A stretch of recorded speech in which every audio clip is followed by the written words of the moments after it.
à tous, je suis ravie de vous retrouver pour cette nouvelle vidéo.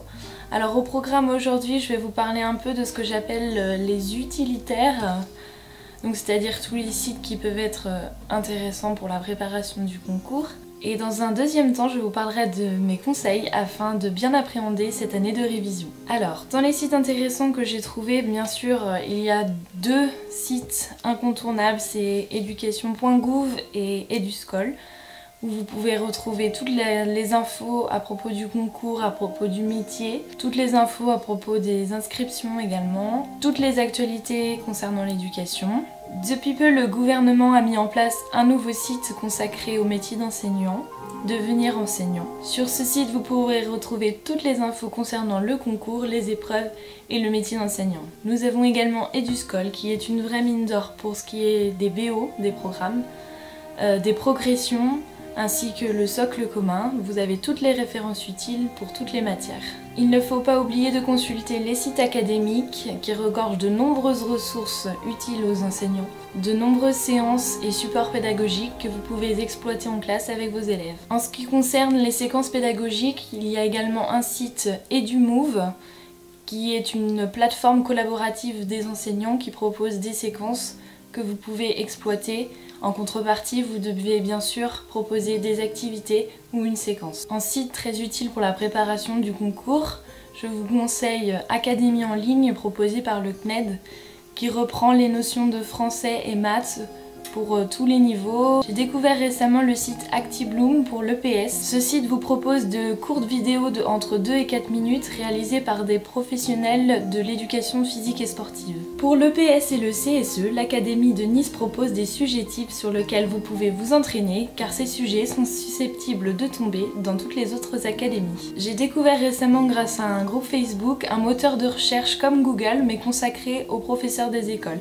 Il suffit juste de taper vos mots-clés et vous aurez tous les thèmes en rapport avec l'éducation et le métier de professeur des écoles. Je pense que c'est un site très intéressant que vous devez absolument ajouter à vos favoris. Bien sûr, il y a également le réseau Canopé qu'on ne présente plus. Je vais vous parler maintenant de mes petits conseils que je peux vous donner pour bien réviser ce concours. Je vous conseille de faire un planning à l'année que vous devrez suivre en mettant bien sûr tous vos impératifs si vous travaillez, vos horaires de boulot, si vous êtes étudiant, vos horaires de cours. N'oubliez pas d'inclure les moments de détente ainsi que les repas. Sur le temps libre qu'il vous reste, répartissez les matières que vous souhaitez réviser. Vous devez commencer dès maintenant à préparer les épreuves d'admissibilité ainsi que les épreuves d'admission. N'attendez surtout pas les résultats d'admissibilité pour vous préparer aux épreuves d'admission car c'est un travail très long. Moi, pour réviser le concours, j'utilise un classeur par matière ainsi qu'un cahier d'exercices par matière.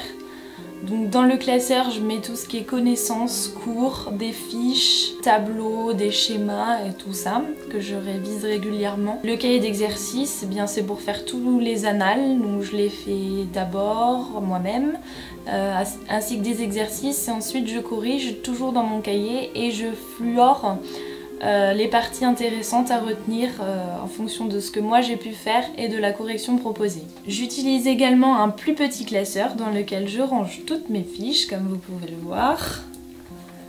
Donc j'ai répertorié chaque matière et chaque thème si on peut dire avec des petits post-it de couleur. Et donc vous pouvez retrouver toutes mes fiches fluorées et à lire régulièrement. Un outil indispensable pour cette année de concours, c'est le répertoire. Donc le répertoire va vous servir à noter tous les abréviations, tous les acronymes, tous les mots que vous ne connaissez pas et que vous devez absolument apprendre pour le concours. Je mets le mot en rouge et la définition en bleu, et ce pour chaque lettres de l'alphabet. Par exemple ici pour la lettre C, on peut retrouver le mot CLIS écrit en rouge avec sa définition qui va à côté.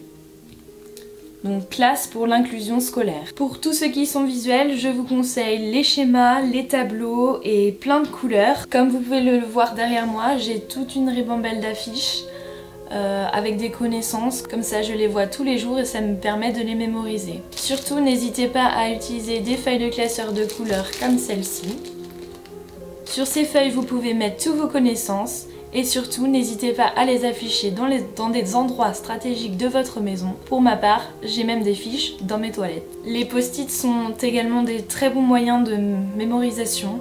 N'hésitez pas à noter des mots-clés dessus et les afficher sur votre frigo, sur vos meubles, sur votre placard, votre dressing ou même votre miroir. Si comme moi vous avez du mal à réviser quelques notions ou quelques formules mathématiques, je vous conseille la boîte à formules, la boîte à idées.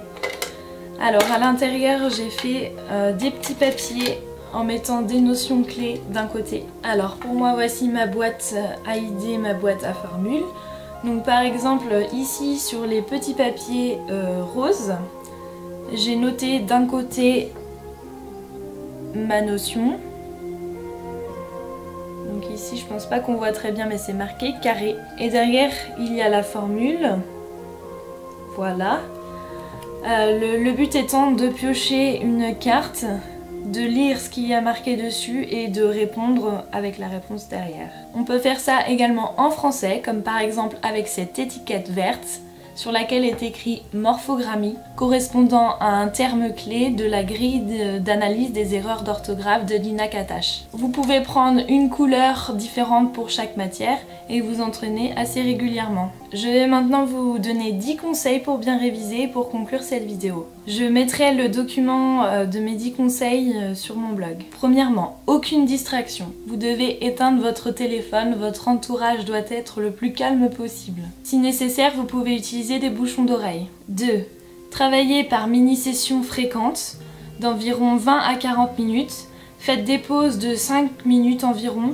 Et surtout, faites une activité, que ce soit bouger chez vous, marcher, sauter. Détendez votre corps et votre créativité sera rechargée. 3. Read, recite, review. Alors ça veut dire qu'il ne faut pas juste lire et relire vos cours, il faut bien sûr lire, mémoriser et après prenez une feuille blanche, testez vos connaissances, puis relisez. Votre lecture est alors moins passive et beaucoup plus efficace. 4. Soulignez, entourez et prenez des notes. Soyez concentrés physiquement et ayez toujours un stylo à portée de main. N'hésitez pas à souligner, surligner ou colorier toutes les notions qui vous semblent importantes. 5. Changez de matière toutes les 2 heures. Faites un petit break de 15 minutes, ça permet de réactiver votre attention. Vous maintenez alors une pression suffisante pour rester alerte et productif. 6. Aérez-vous. Aérez-vous, ça veut dire quoi? Ça veut dire changer de position, sauter, marcher, jongler, faites ce que vous voulez, mais bougez. Ça fait remonter une partie du sang au cerveau et donc vous alimente en oxygène. 7. Connaissez-vous parfaitement.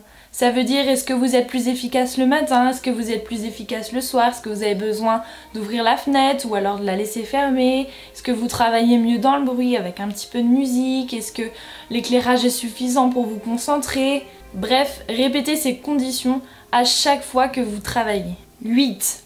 Mangez plus souvent. En effet, l'apport constant en sucre et sucre lent maintient votre niveau d'énergie.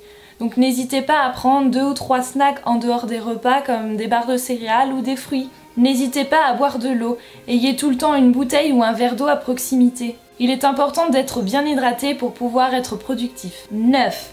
Votre bureau est sacré. Évitez surtout de manger ou de téléphoner devant votre bureau. Travaillez toujours sur un bureau propre. Bon, je sais, c'est pas facile en révisant, on a des cahiers partout, mais essayez d'organiser au mieux votre bureau afin d'avoir toutes les chances de bien réviser et de bien mémoriser. 10. Multitasking égale perte de temps. Ça veut surtout dire qu'il ne faut pas confondre efficacité et dispersion. Il est contre-productif de faire 2 choses en même temps, donc surtout faites les choses une à une et les unes après les autres. Voilà, j'espère que ces conseils pourront vous aider et on se retrouve très bientôt pour une nouvelle vidéo. Salut à tous!